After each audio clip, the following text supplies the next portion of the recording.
বীর মুক্তিযোদ্ধা lieutenant colonel অবসরপ্রাপ্ত শরীফুল হক ডালিম রচিত স্বৈরাচারী আওয়ামী সরকার কর্তৃক নিষিদ্ধ ও ইতিহাসের অজানা অধ্যায় যা দেখেছি, যা বুঝেছি, যা করেছি থেকে আজ পাঠ করছি 85তম পর্ব।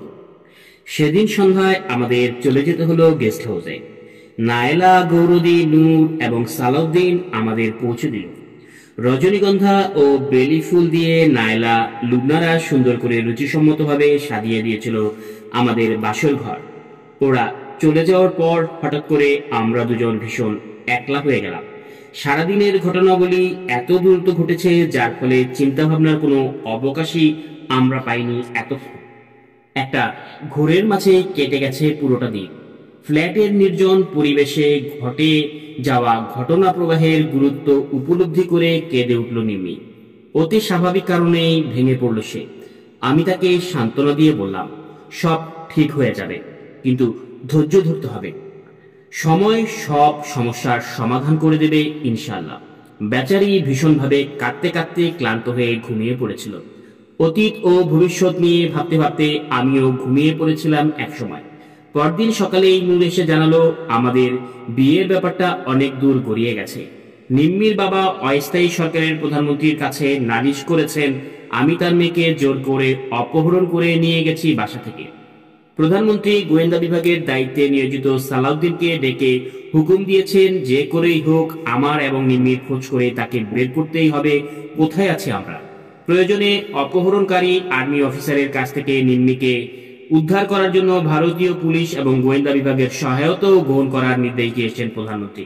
কিন্তু বিয়ের দলিল রেজিস্ট্রি হয়ে যেতে হাতে না আসা পর্যন্ত কিছুই কাউকে বলার উপায় নেই। ক্ষিপ্ত হয়ে উঠেছেন কর্নেল ওসমানীও। ডিসিপ্লিন ভঙ্গ করে অন্যায়ভাবে জোর করে ভদ্রলোকের মেয়েকে যে অপহরণ করতে পারে তার কঠোর সাজা হওয়া উচিত। একই সাথে তিনি ভীষণভাবে দুঃখিত হয়েছেন। নূরকে বলেছেন ডালিমের মতো যোগ্য অফিসার কি করে এ ধরনের কাজ করতে পারে সেটা তিনি কিছুতেই ভেবে পাচ্ছেন না। নূর আমাদের সাবধান করে দিয়ে বলল, স্যার আপনারা ঘরের বাহিরে যাবেন না দলিল হাতে না আসা পর্যন্ত। গণিত নানা চেষ্টা করছেন যত তাড়াতাড়ি সম্ভব দলিল রেজিস্ট্রি করার। দলিলটা হয়ে গেলেই সবাইকে বুঝিয়ে ব্যাপারটার আপোষ মীমাংসা করার উদ্যোগ নেওয়া হবে। একবার স্থির করেছিলাম বাপ্পিকে একটা ফোন করে সবকিছু জানিয়ে ওকে বলি আমরা ভালোই আছি, কিন্তু নূরের কথায় সেটা করা সম্ভব হলো না। 19 তারিখে আমাদের হাতে দলিল পৌঁছে গেল। সেদিনই সমস্ত ব্যাপারটা সালাউদ্দিন, নূর এবং group captain Khandaker lieutenant Osmani এবং তাজউদ্দিনকে বুঝিয়ে বললেন। সমস্ত কিছু বিস্তারিত জানার পর জনাব তাজউদ্দিনকে সবাই অনুরোধ জানালেন ব্যাপারটার একটা মীমাংসা করে দেওয়ার জন্য। জনাব তাজউদ্দিন সেদিনই নিম্মির বাবাকে এবং আমাদের ডেকে পাঠালেন থিয়েটার রোডে। নিম্মির বাবার পৌঁছের আগেই আমরা পৌঁছে গিয়েছিলাম। জনাব ওসমানী এবং জনাব তাজউদ্দিনকে সালাম করলাম। দুজনে তারা আশীর্বাদ করলেন। জনাব তাজউদ্দিন বললেন যা হবার হয়ে গেছে। জনাব চৌধুরীকে তিনি ডেকে পাঠিয়েছেন। তিনি এলে তার কাছে মাপ চাইতে হবে আমাদের দুজনকে। এতেই কাজ হবে, কারণ জনাব চৌধুরী শক্ত অফিসার হলেও মনটা তার শিশুর মতোই সরল এবং কোমল। অল্পক্ষণ পর জনাব চৌধুরী ও বাপ্পি এসে পৌঁছল। নূর তাদের অভ্যর্থনা করে প্রধানমন্ত্রীর কাছে নিয়ে এলো। সেখানে কর্নেল ওসমানীও উপস্থিত ছিলেন।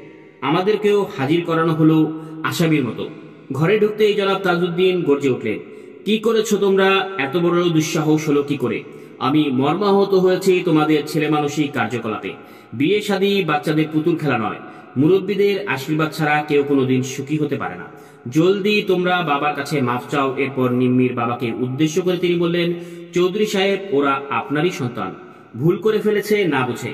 ওদের আপনি ক্ষমা করে আশীর্বাদ করুন। প্রধানমন্ত্রীর কথা শেষ হতেই আমরা বাবার পায়ে হুমড়ি খেয়ে পড়লাম। নিম্মি কান্নায় ভেঙে পড়ল। ওতেই মোক্ষম কাজ হলো। মোমের মতো বলে গেলেন চাচা, মানে নিম্মির বাবা। নিম্মিকে জড়িয়ে ধরে তিনিও কাঁদতে লাগলেন। আমাকেও টেনে বুকে জড়িয়ে ধরলেন। নূর, সালাউদ্দিন ওরা সবাই তৈরি ছিল। মিষ্টির প্লেট নিয়ে ঘরে ঢুকলো বেয়ারা। এক আনন্দ ঘন পরিবেশ সৃষ্টি হলো থিয়েটার রোডে। চাচার কাছ থেকে জানতে পারলাম খালাম্মা মানে নিম্মির মা ভীষণভাবে আঘাত পেয়েছেন নিম্মির বাড়ি ছেড়ে চলে যাওয়ায় বিয়ে করার কারণে। তিনি ভীষণ জেদি এবং তীব্র অভিমানী। তার রাগ না কমলে বাড়িতে আমাদের জায়গা ঠিক হবে না। এতে হিতে বিপরীত হওয়ারই সম্ভাবনা। ঠিক হলো আরো কিছুদিন আমাদের গেস্ট হাউসেই থাকতে হবে। বাপ্পিকে সমস্ত ঘটনা থেকে বাদ রাখা হয়েছিল বলে সে ভীষণভাবে অভিমান করেছিল আমাদের উপর। অতি কষ্টে তার মান ভাঙাতে হয়েছিল আমাদের দুজনকে। বাবা চলে যাওয়ার পর জনাব তাজউদ্দিন বলেছিলেন, দুজনে দুজনকে পছন্দ করে দুঃসাহসিকভাবে বিয়ে করেছ, এখন থেকে তোমরা দুজনকেই হবে দুজনের অবলম্বন। দুঃখ করো না, সময় মতো সব ঠিক হয়ে যাবে। আমাদেরও বিয়ে হয়েছিল ঠিক তোমাদের মতো করেই, সবার অমতে।